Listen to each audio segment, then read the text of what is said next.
fiction, science fiction, horror, fantasy, crime, LGBT, thriller. You have now entered the House of Mystery with your hosts, Eric Shapiro, David North Martino, John Copenhaver, and Al Warren. Heard on KCAA 106.5 FM Los Angeles, 102.3 FM Riverside, and 105.0 AM Palm Springs.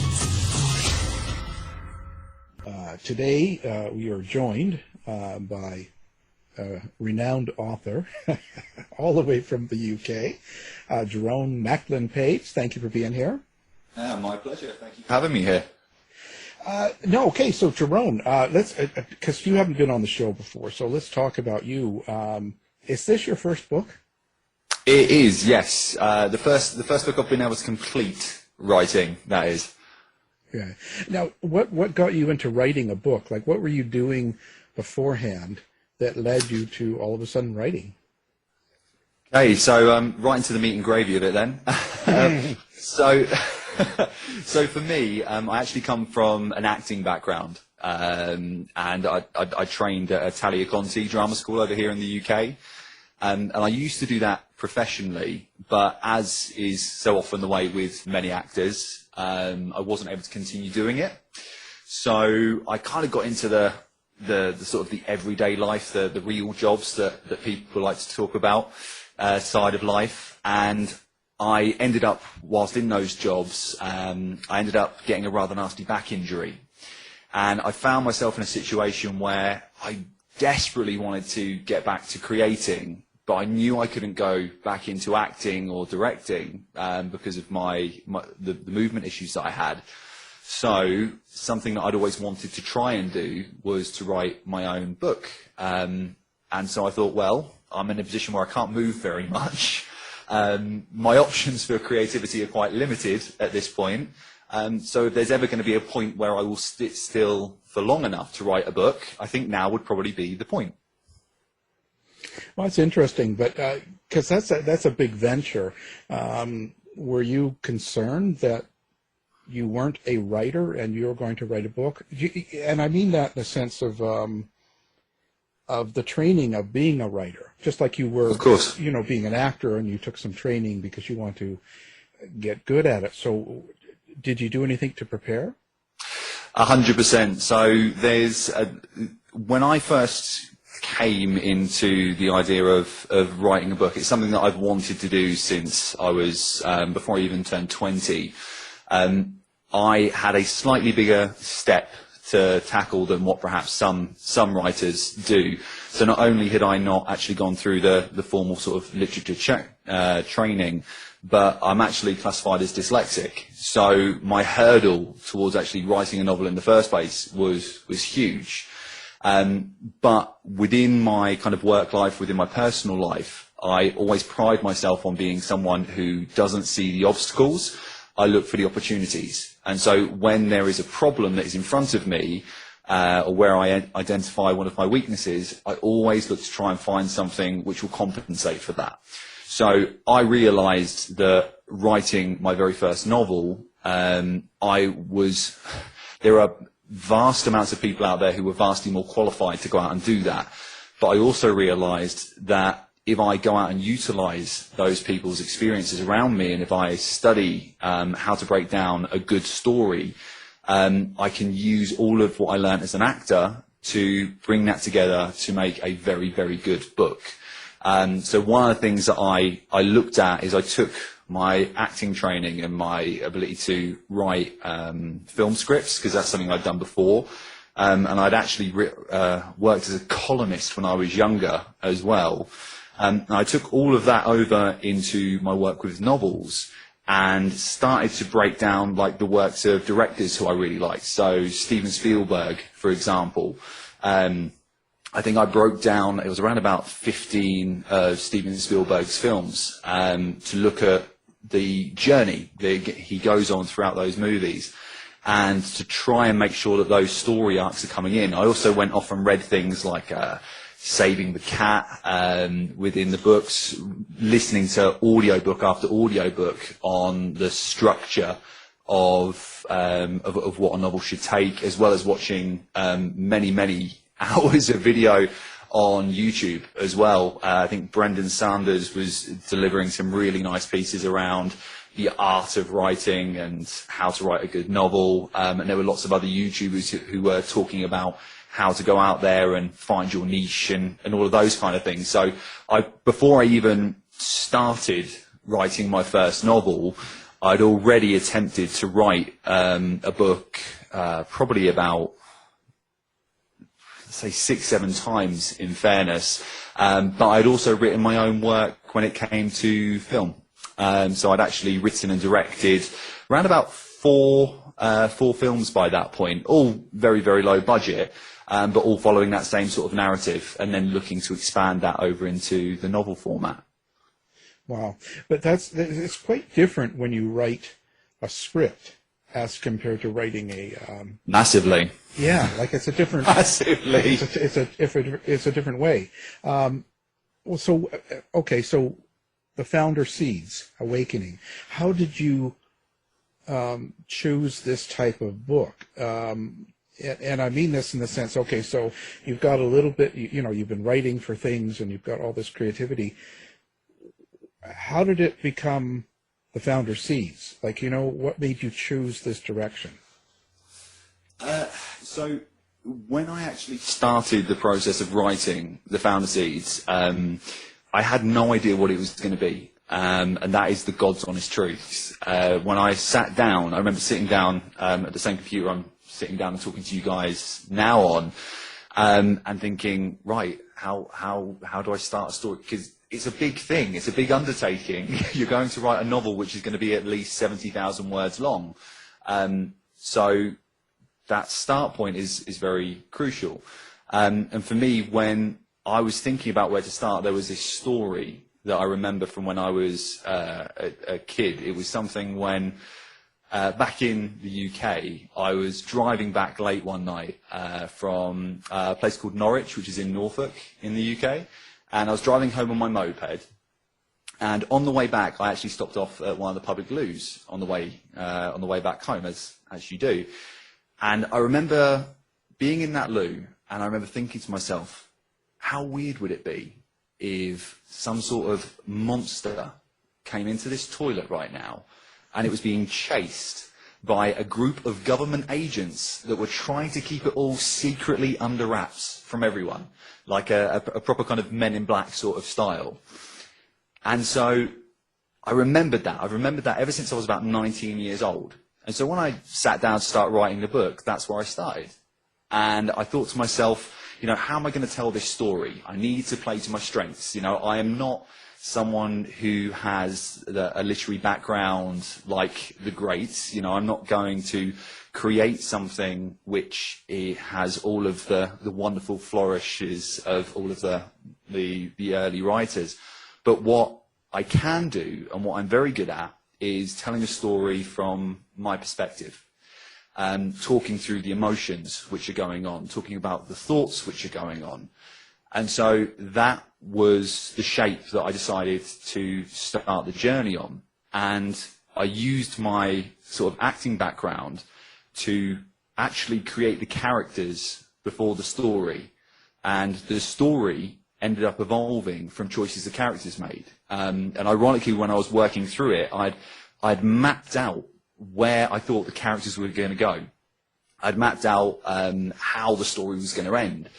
But then, as I was writing, I found I was getting to a point where it didn't feel natural for the characters to go that way anymore. So the characters were deciding what was going to happen and how it was going to happen. And it became a very organic piece of writing. So I didn't set out at the beginning of this and go, right, I'm going to write a book called The Founder Seeds. It will be in the genre of dark fantasy sci-fi. In fact, for the longest time, I didn't know how the book was going to end. I didn't know the genre it was going to fit into. And and it was called In a Flush. Was the very first title for it. So it changed a lot, and it was ironic because once I'd finished the book, there was a lot of comedy that comes in at the beginning, and there's a lot of to and fro, and I took a lot of inspiration from an author called Robert Asprin, who wrote the Mything Omnibus. I absolutely love his stuff. And I love the back and forth between the characters there, and that kind of that jokey banter that you have, because it's something which people can really relate to when they read it. And when I saw those characters coming to life as they were kind of taking on their own, it was just really, really lovely. And actually, people read it afterwards, and I was like, oh, it's all jokey, bantery, In a Flush, it's perfect for it. And they're like, you do realise you've written a story which is much more than just a few jokes at the beginning. Like, you realise what you've written, right? I was like, I guess, yeah. So I kind of listened to the people around me who kind of instructed it to be what it is, the Founder Seeds. Wow. Did you sit around bathrooms and wait for a month? I did, yes. Often in my spare time, many times. Wow. No, it was. It became a running joke because I used to work for Samsung as an area manager, and I was always known as the guy. I would always know where all the public loos were whenever we were driving round. So if anyone came out, I was like, toilet's over there. It's not a problem. We'll go there. And so when I told the guys at work I was going to be writing a story that starts in a public loo, they were like, what the hell? How are you starting a book in a toilet? That's ridiculous. And I was like, yeah, and it's really cool because they go off to another world, and like I rewrite the entire history of the universe. But how? It's in a toilet. So I found it was quite funny. I think the original slogan for the book was "Destiny can find you in the most unexpected of places, even in a public loo." That was the original slogan for the book. Yeah. Okay, so now, you're coming up with this idea. Now, when we go back to the characters, like I guess the journey is John Sparks. He's the person that goes through the journey. Yes, 100%. So when you create that character, you've got this person. How do you decide on who he is and the elements that make him so that he can go through this journey and you can tell a story how you want to? Like you were talking about how each character was written first and how they developed, and they kind of chose where they were going to go, because you had the story outlined, but you ended up following the path of these characters. So how does that happen? So for me, something which was very important with this book, and again, it goes back to playing to my strengths. Like I said, I hadn't written a novel before, so I knew that if I was going to be writing a story from a first-person point of view, I needed to tell a story that I knew from a first-person point of view. So I decided very early on that John should represent something from me that isn't seen very much in the world. So my story started off when I was in a children's home. So I actually went into care when I was 14 years old. And I lived in a children's home at that point in my life. And before I went into care, I had no idea what care was. I thought care was a place where literally children were just sort of like thrown away from their parents because they were too bad to live with them. And I realised in my time within a children's home that actually there are some really great people that live there. There are some fantastic people that work there, but people's perception and people's understanding and people's knowledge about them is so limited. It is completely stereotyped based on the characters that people see on TV or they read in books. Harry Potter, terrible foster parents, lives under a cupboard. Over here we have something called Tracy Beaker. You talk to kids about children from care, they talk about Tracy Beaker. Nothing like Kids from Care. So what I wanted was I wanted to create a character who fully and honestly embodied what it was to come from the care sector, but not a kid in the care sector. I wanted someone who had gone through the angst. I wanted someone who had achieved what most people from the care sector perceive as the pinnacle, which is to live a normal, mundane life. Because that is something which not many people know about when you come from care. Success, when you come and live in a children's home, when you go through foster care, is not perceived to be mega rich, mega successful in your job. It is defined by your ability to blend into society, to not stand out anymore. And the character of John Sparks, when the story starts, that is who he is. He is someone who is exceptionally special, but because of his upbringing, because of his past, he now only aspires to be a normal person. He doesn't want magic. He doesn't want wonderment. He wants to go home and watch his Netflix. That is what John wants. That's what he's about. And so through the character of John, I've been able to tell a story of someone who reluctantly has to accept that there is something more special about them than what they are willing to accept of themselves. I can tell an honest story about a young man who's lived in foster care, who, after years of being bounced around from foster carer to foster carer, ends up taking on a family who loves him and he loves them back. And you can see a side of someone who's gone through the care sector which you don't really see very much, either in film or in book. So what does your character mean to you? What does John Sparks mean to you? And I say that as just because we've had so many fiction writers on, and they all have different experiences, and a lot of them actually refer to their characters as their children. Like, do you feel that way? I feel the Founder Seeds, as in its entirety, would be classed as a child of mine in a way, but if I'm being completely honest, for me, John is, when I got to the end of writing this book, I found that John was kind of like my way of sort of accepting who I am, accepting my role in life, accepting that it's okay, it's okay to kind of to reach a little bit more. And John, well, it's not just John, and that's why I think it's everyone. Like, everyone in this story has their battles. Everyone in this story is running from something.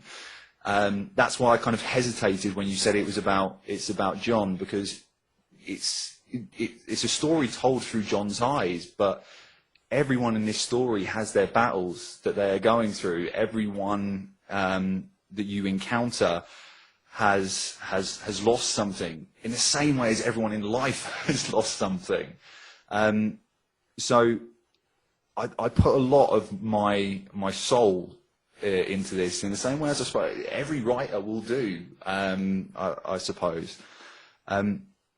But yeah, John for me is kind of, it sounds weird, but it's kind of like a love letter to the guys in care right now, to sort of say, look, it's okay to dream. It's okay to look further than just blending in society. And that for me is very much what John's about. And the opportunity to teach people about what it's like to come through care in a creative fashion. Yeah, much the same way as I suppose, like ancient Rome they used to do, didn't they? You put plays on to entertain people, but also to educate. So how did you set the stage here? So now this is you're bringing in what you say is Earth's hidden past. Indeed. And the truth about the founder seeds of light. So that sounds pretty large scale. So what's defined in the toilet anyway? Yeah, it's go big or go home, I think. Okay? Well, I'll say that's great. The flush. So maybe explain that sort of the stage work. Like what is the storyline kind of about? Sure. So the storyline of the Founder Seeds Awakening is it starts off in the world that you and I live, because I want it to be, I want it to be something that people can relate to. And you meet John doing possibly the most mundane and normal of things in the world, going to the toilet. It's something that I think we can all relate to. It's something we all do. Not many of us talk about it. It's not often talked about going to the loo, but it happens. And you find John, who is just this ordinary bloke, encountering things which are beyond anything he could ever expect. Within the first 6-7 chapters of the book, John has encountered an alien creature called a Kulva. He has encountered a group, a very mysterious group called the Guardians. He's also had an encounter with a demon, and he's also discovered that magic is not something which just lives in fairy tales. And that all comes within the first 6-7 chapters of the book. So you go from someone who literally, his idea of fun or his idea of an adventure is scrolling through Facebook to try and get a full house on Facebook of funny videos and interesting topics, to, dear God, I'm now being swept away into a magical land full of things which I never even realized were possible. And as he goes on that journey, he discovers not just about himself, but he makes discoveries about the world in which he lives. And he meets someone called Isla, who is an ancient shaman of the Kulva race. And she tells him all about the Founder Seeds of Light, and how the Founder Seeds of Light were the original source of all life across the universe. And it's a wonderful story that I created, and it was based on like ancient Chinese stories, because I love the whole. I think there's the story of like the koi carp, the light and the dark, and that's something magical, which kind of flows through their words. I love it. Again, I go back to films with my work with my references, but Kubo, it's a wonderful demonstration of storytelling, absolutely beautiful, in the way that they kind of bring things to life about the past. I love it. But yeah, as you go through, you discover exactly how the universe was created, and you also discover that there is races which have existed in the stars for long before any of us were aware of them, that have been among us for a very, very, very long time. So it's so hard to describe it without giving the story away, and I hate giving the story away because it ruins it. But yeah, the basic premise is a guy on a journey of discovery, who is a bit of a loner, who makes friends along the way, and discovers that the story of the universe is not what is taught in the history books. It's not far off, but it happened in a very different way. I like to create my own version of the Big Bang Theory. So the Big Bang Theory and the toilet. Well, yes. So, see, that's the thing. You start off in a toilet, and then you discuss how the Big Bang was actually created by the two opposing forces of light and dark, who were locked in an eternal dance in the stars, until one day the dark became envious of the light and decided to break away from the light and gain dominion over the night sky. And that's where it's all born from, all of the light, all of the life across the stars. Wow. Do you have like what's your feelings on things like the paranormal and magic and all of that in your life? Does this have a huge influence? So I absolutely love all things which are scary, supernatural, science fiction, fantasy. I'm very much a fanboy. I think I'm drinking a cup of tea at the moment, very British of me, from a Star Wars mug. I Forgive me, it's not the original trilogy. The original trilogy is still the best trilogy as far as I'm concerned. Thank you. It has to be said. Hands down, the best one that they've done today is would be Rogue One. That's the best That's the best modern Star Wars film, in my opinion. Yeah. But anyway, so I love all of that. I've very much grown up on folklore tales. In Norfolk, where I grew up, we have one about the Black Shuck, which is a demon dog that walks along the coastline. It has red eyes, and if you look into its eyes, it will kill you. That's the story we grew up with, walking along the beachfront at night.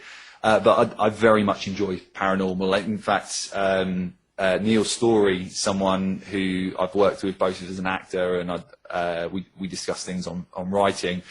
The first time I actually met Neil, we worked on a film which was about vampires and vampire hunting. I think we did a ghost tour at one point. We actually did a very, very fancy country estate over here for Halloween. We actually did a ghost tour. So I love all of that very much.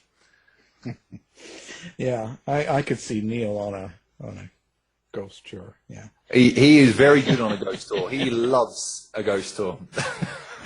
Amazing speaker he is, just amazing. The way he can talk. So old sci-fi or new sci-fi? What kind of? Where do you stand on that? Are we talking? Well, you know, things predate it to now. You know, everything is so. I don't know how do you say. We've got so many effects now with the computer age and all this stuff. So pre all of that. So pre 1980, let's say. Pre 1980s.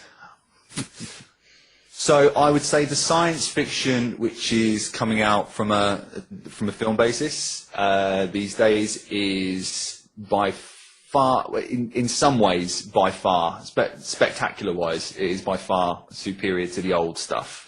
When I'm saying that, I'm talking in reference to films like Interstellar. Absolutely fantastic, both in terms of concept and execution.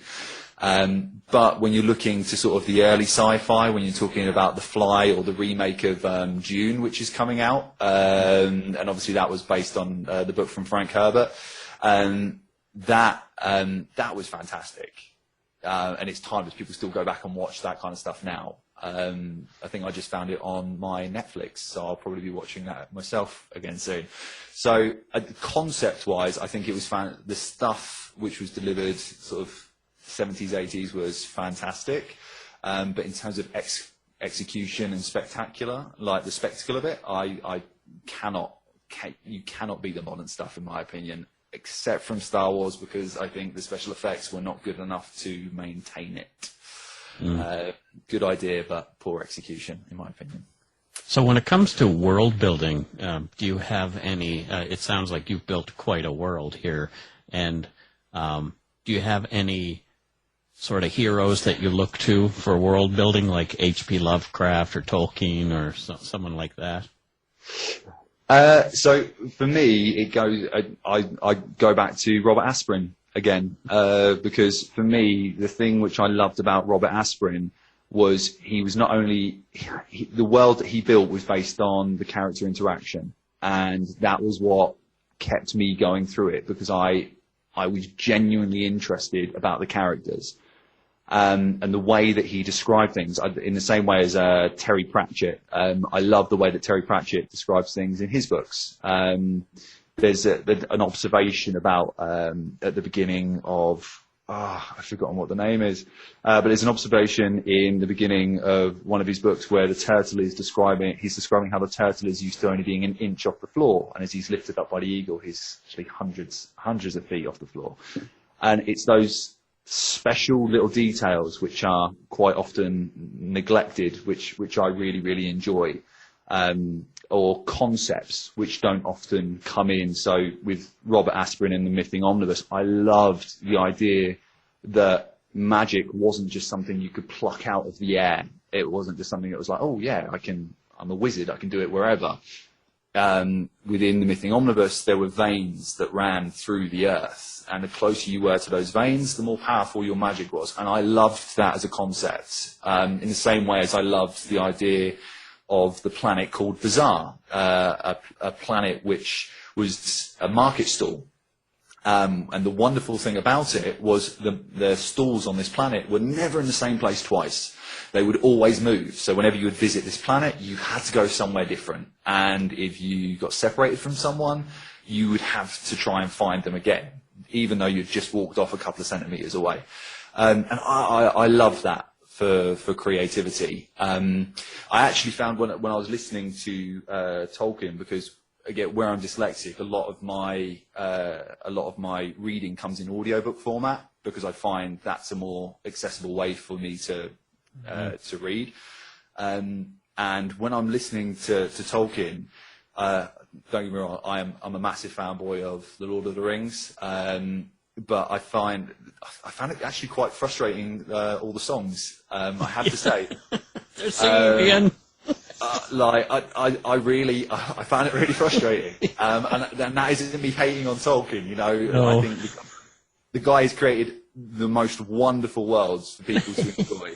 But and some people will love the songs, but for me, but that's the thing, isn't it? There is no universal thing that people just love, and I think that's quite a reassuring thing when you're writing, because I think it's quite tempting to try and write something or create something that everybody will universally love. And when you realise that is impossible, because people like Tolkien had their critics, J.K. Rowling, I think she is the most successful author in history at this point. I think she has, I think it's 7 out of the top-selling books of all time or something on the list. You know, but people are still critical of J.K. Rowling, regardless of her politics. So it is impossible to be universally loved. It's impossible to create a universally loved story or world. But what is entirely possible is to create a world which people can dip into and can enjoy and potentially can find comfort or can fall in love with. Well, everyone loves me. There you go. If they don't, You've just broken my theory. We terminate anybody that doesn't. Well, that is one way to guarantee that everyone will love you. If you only keep the ones around that love you, then that will guarantee that. Yeah. It's a lot of work, though. It's a terrible lot of work. Alan's also full of crap. Yeah. Just letting. Wow. So now in this book, of course, we don't know the ending. So are you planning to do more in the same sort of style, or is there going to be a series of these books? Yeah, 100%. The Founder Seeds is the Founder Seeds Awakening is just the beginning of this journey for John. The first book is all around accepting who you are, and that is very much the theme that runs through the first book. And the second book is going to be then embracing. There's going to be a lot of things. I mean, so the first book is very much based in the world that we all live, whereas with the second book is going to be completely and utterly rewriting the world that we live. So you go on one hell of a story arc during the first story, one hell of a story arc. I effectively set up the end of all life as we know it across the first book. Oh, thank God. COVID-19. I know, right? It needs a rewrite. And that isn't a spoiler. There is no spoiler there, because I set it up. Doesn't say we get there. Doesn't say that it's going to happen, but it will be set up. Would you do you have something that, is there an underlying point that you want people to get when they read your book? 1,000%. Never to misjudge. Never to misjudge someone. Never to underestimate people. And to accept who you are. This story was written by someone who is classed as severely dyslexic, who went into a children's home and was told that by the age of 18 he would either be dead or in prison. I have massively overexceeded on all of those counts, and I'm very proud to be on your show talking about a novel, because it proves that, one, it is possible to do it, and I believe to date we're looking at around about 1,600 copies have been ordered so far of the book. It's currently available on the Walmart website to place your interest in purchasing it. And so if someone like me is able to do that, then there is nothing really out there that is in the way of stopping anyone. And I know at the top of this, we actually spoke about my credentials in terms of, you know, my literary experience and the training that I've received. But I think that is the point of this whole book. It should stand as a testament. It's proof that if you are prepared to put the work in, if you are prepared to ask for help from the right people, there should be nothing which stands in your way from delivering something. And that isn't me saying that everyone is going to go out and write a best-selling novel, because I haven't written a best-selling novel yet. I hope in the future I have. But my goal when I wrote this book was to sell one copy. That was my validation that I had done something of worth with my time. I'm now in a position where I'm looking forward and thinking, wow, I need to do a second and a third of this book. This is something which could really work for me. And it's a life which I actually really want to explore because I love it. I've always loved writing. So that would be the story. You know, I've always wanted to do this. I have a little board where I have my ambitions, and to write a best-selling novel is on that board of ambitions. And with the right amount of work and the right amount of asking questions, I'm now in a position where I've delivered that, and I'm looking to take the next step, and hopefully people can look to replicate that themselves. Now, do you have your own website now, or a website people can find you at? So most of my stuff I run through Facebook and Instagram and all of that. I have built a website. I'll be honest, it's a free one through Wix. But if you type in on Google the Founder Seeds Awakening, you will find my website. It'll all pop up. But if you want to keep completely up to date on everything, Facebook, Instagram, just follow me on there. Type in the Founder Seeds on Facebook to find me. Type in, I believe it is JMP, the Founder Seeds author, on Instagram to find me, and that is how you'll get hold of me, and you'll be able to keep up to date with all the latest on the book. And actually, at the moment, I am in Bulgaria, as you guys know, actually doing research for the second book, because there's some ancient healing ladies over here who I wanted to learn a little bit more about, and they are very much based in a bit of magic. So I'm doing a little bit of research into that over here right now. Now, you mentioned we didn't want to miss something, so... Indeed. Yeah, so would you like to talk about that? Sure, I mentioned to remind me not to miss something, which is really important, and then I forgot to say it myself. That was grand. Exactly. Thank you, Mike. Really appreciate it. No problem.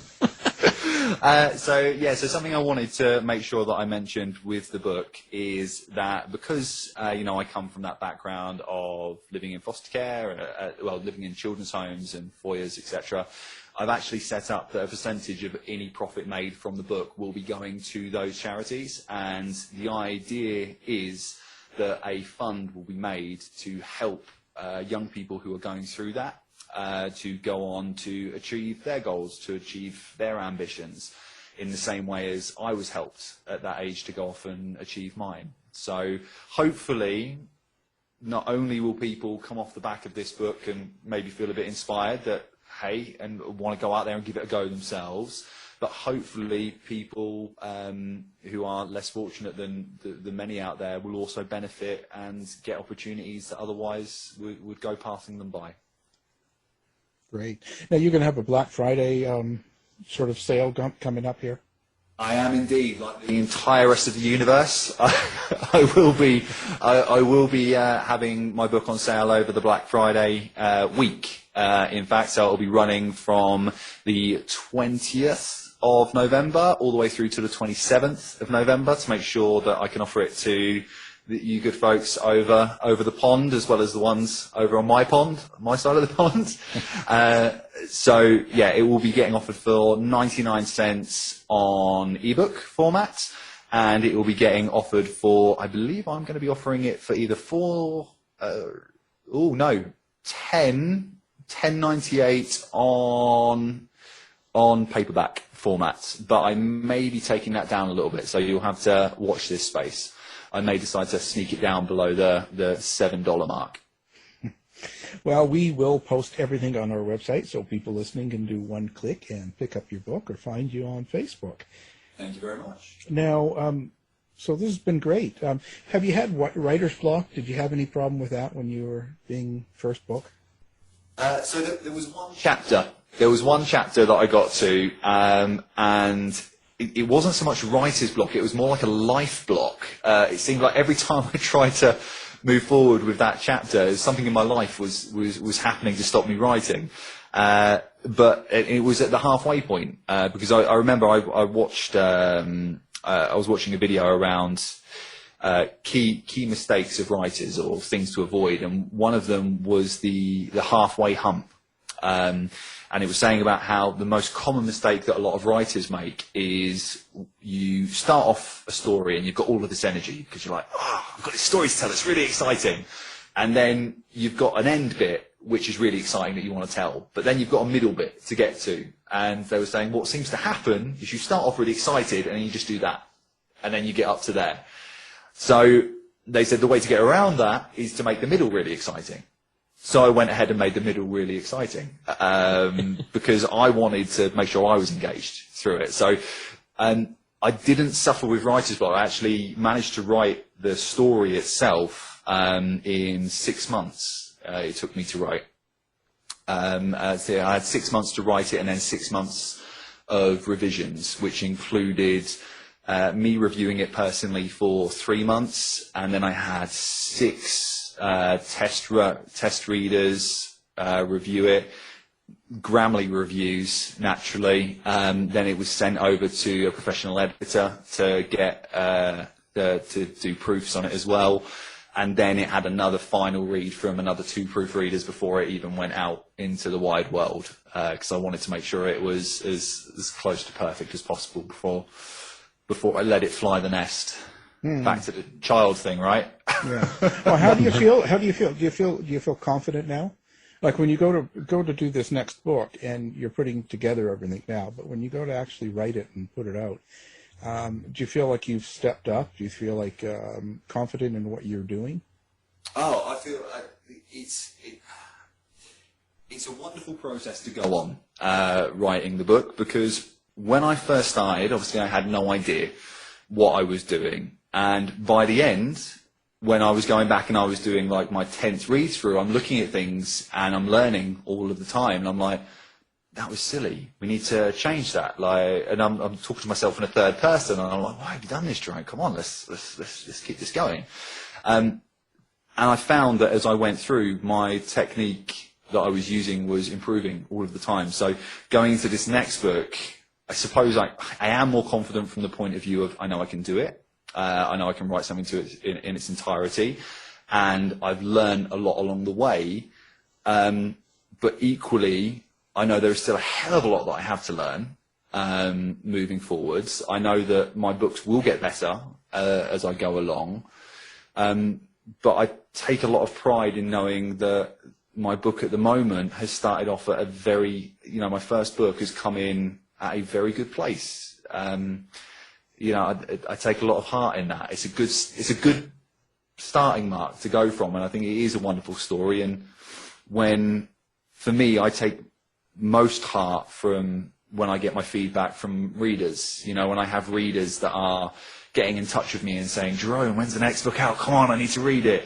Or I had someone get in touch and say, they said, this is the first book since I read Harry Potter where I could really visualize everything that was that you were describing, which was wonderful. That's lovely. The editor who read it described John Sparks as being in fantastic company with Harry Potter and Lyra from Dust. And and that those kind of things, when you get to the end and your editor goes, do you know what, you really have something there. And she's like, the worst part of my job is when I have to turn around to someone and go, you don't have a story. And when she turned around to me and said, do you know what, you've really got something there. It's good. It's really good. It does give you more confidence, for sure. But at the same time, not complacency at all, because I want the next book to be better. I don't want it to be worse because I get complacent and think, I can write a book now, it's easy. Because it's not. It's hard. It's very hard. Wow. That's quite the story, quite the book. The book we're talking about is The Founder Seeds Awakening, and we've been talking with its author, Jarone Macklin-Page. Thank you for being here. That is an absolute pleasure, Alan. Thank you for having me on. Thank you so much. To find out more about our show, guests, or to listen to past shows from our archive, please go to www.houseofmysteryradio.com. Show's over for now. Was it as good for you as it was for me? Well, good night. This has been a production of Something Weird Media. I'll be back.